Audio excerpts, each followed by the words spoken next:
Last night it was obviously great to see Rocco Vata featuring the first team, and we've seen Bosan Lawal in the squad recently too. In the club, we've got some fantastic examples such as yourself and Stephen as players who have rose through the academy. And for a player like Rocco working alongside a former Champions League winner like Harry Kewell and the coaching staff, so how vital is that experience with the first team, but also playing consistent games for the B team all season and work alongside these coaching staff? Yeah, well, first of all, the whole academy, and certainly me and Stephen had huge pride in seeing Rocco make his debut yesterday, and I know his family did as well. That's ultimately the measure of whether the B team will be a success or not. Quite clearly, we had a kind of change in structure and how we did things in the summer.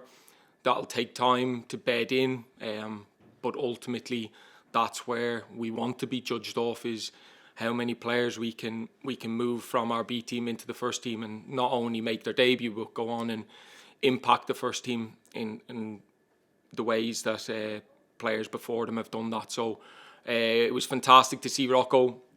At the minute, he's trained with the first team for an extended period of time. He obviously travelled with the first team abroad in the kind of break there, and has obviously done enough to warrant a place on the pitch last night. So it's a great example to give to all of the players now that certainly with hard work and perseverance and a little bit of patience, their opportunities will come, and then ultimately it's down to the player to take those opportunities.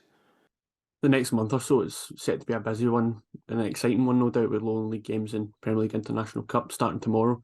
Are the players excited to start this period of fixtures and take on some good sides? Yeah. We obviously came off the back of the first part of the season. Playing in the Youth Champions League was brilliant.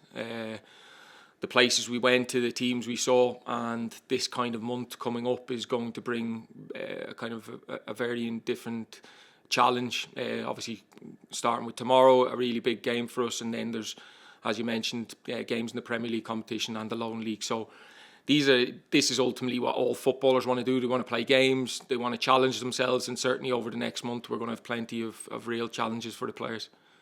And as young coaches, how has the experience for yourself, Stephen, the coaching staff, and also young players at the club, how big has that experience been to set up for a whole host of different fixtures, including tomorrow afternoon's game, at Celtic Park? To be in all honesty, we probably, because of the way it's aligned into the first team and the lead we get from the manager, we've found it pretty seamless because we work in the same way and we prepare for every game in the same way. It's about what we do, how we prepare, how we train, and we believe if we're at our best, then it's ultimately on other teams to worry about us. So we don't alter our work and week all that much, depending on the opposition.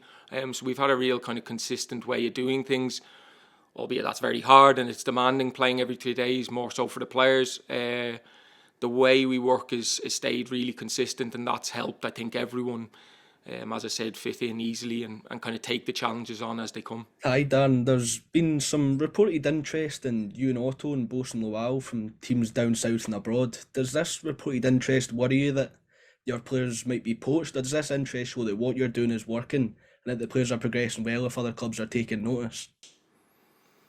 I wouldn't believe everything you read, first of all. But yeah, I think at Celtic, I think it's we want to have a level of player that probably interests a lot of clubs. I think if you're wanting to be at a level that one day reaches our first team, you're going to be at a really high level that other clubs are naturally going to be interested in.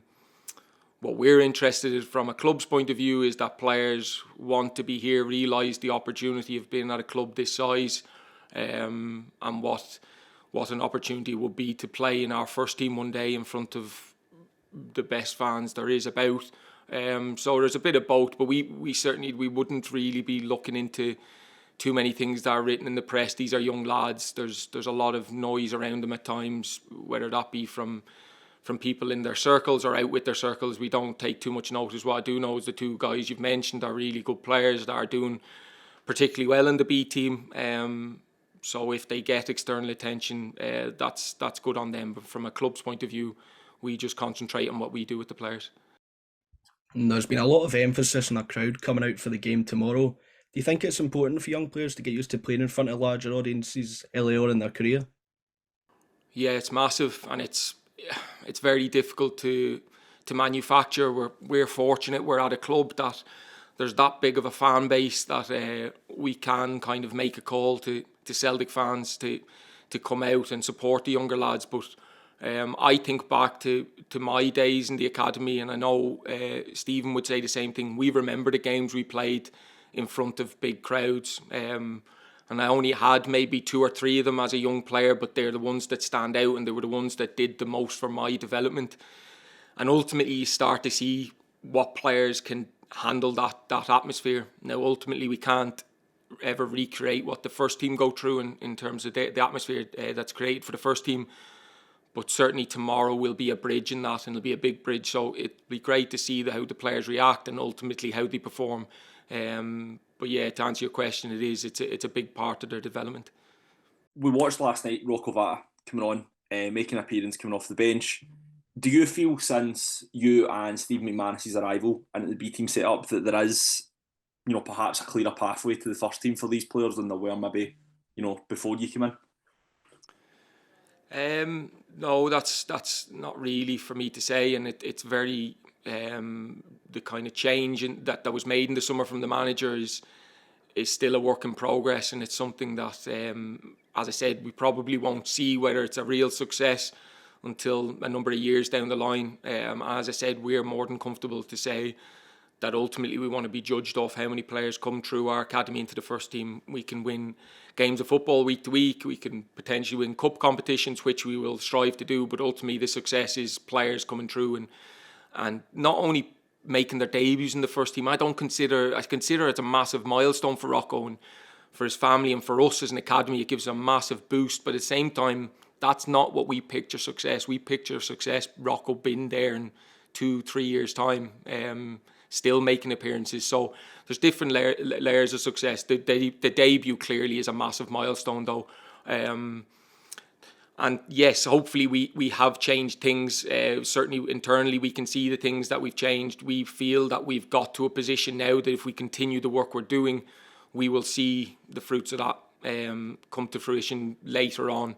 But Rocco's maybe the first of many. But as I said, I want to be judged off numbers, the amount that come through rather than just one success story. But fingers crossed now Rocco can go and kick on.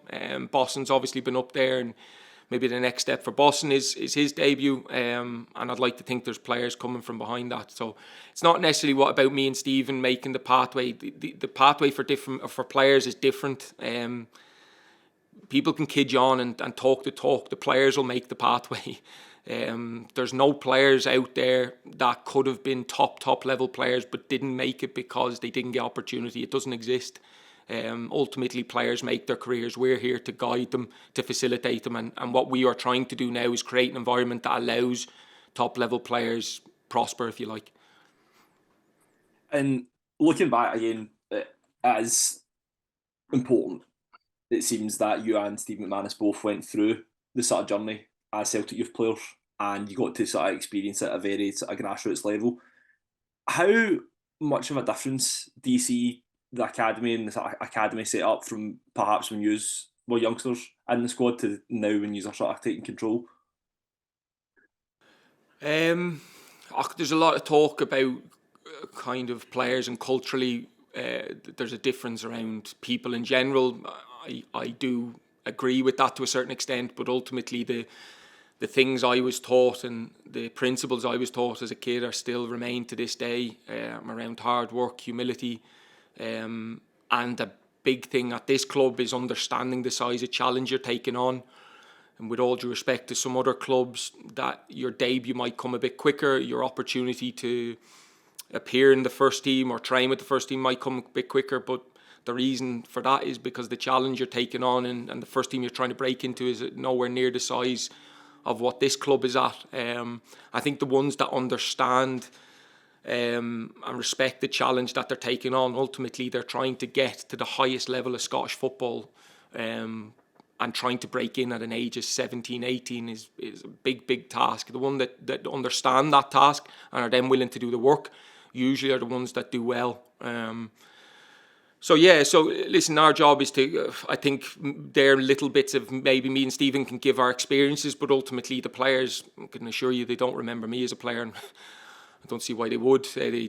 They understand me as a coach. I need to earn the respect from them, is what I do for them and how I coach them.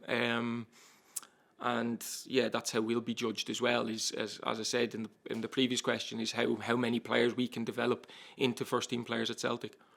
Really, Dan, just to ask you about the game tomorrow, what are you sort of expecting of this sort of Rangers side? I'm not really expecting much from Rangers. It's what I expect from our team. I'm expecting us to play in the manner we have tried to implement from day one of pre-season, that we've seen massive strides been made. We've performed particularly well in certain games in the UEFA Youth League, obviously in the Lowland League as well, but it's now doing it under maximum stress in front of a crowd on a massive stage. So I'm looking for the players and expecting the players to perform at a very, very high level, but because I've been with them every day for the last 5 months, I've seen how they work every day. I'm pretty confident, and Stephen's pretty confident that we'll land in tomorrow's game and perform to the levels we want to. The last time he's played at Celtic Park, it was a defeat to Rangers, but there's more and more attraction to the Lowland League. So do you think with more and more people coming to the game, it'll be a important occasion for the boys to perform strongly in the park and hopefully get the victory? Yeah, I do. I think the Lowland League certainly from last year's is improved massively. I think the exposure to it from multiple clubs been involved has brought a level of interest to it that maybe wasn't there before. But ultimately, all we can concentrate on ourselves. And tomorrow's game, we don't play it down to the players. It's a massive game for them. It's a massive opportunity. As I said, there's going to be all eyes on them tomorrow, whether that's externally in the club, but internally as well. More importantly, there's the people we want to be watching, our young players are going to be watching, namely the manager. So ultimately then it becomes down to the player on the day. But what I can guarantee tomorrow is the environment they're going to get is as good as it gets to play at Celtic Park on a wonderful pitch in front of your own supporters. It doesn't get better than that. So ultimately then it comes down to the players to perform. And as I said, hopefully they can do that. The last game he's played, it was a 3-1 defeat to Berwick Rangers. How important is it the players just put that past them and focus on tomorrow and, like just as I said, hopefully get the win? Yeah, it was a while ago. It feels a while ago. You just bringing up every defeat we've had in the last year, trying to get me miserable here. No, it feels a while ago, that game, just with the break in games we've had and the weather. We've had 2 games called off since then. So, no, that kind of defeat, it was something we've learned from. We watch back. We'll hopefully get better for it. And we've moved on. It feels like a long time ago. So we'll be ready for tomorrow for the challenge it brings, and we'll take it head on.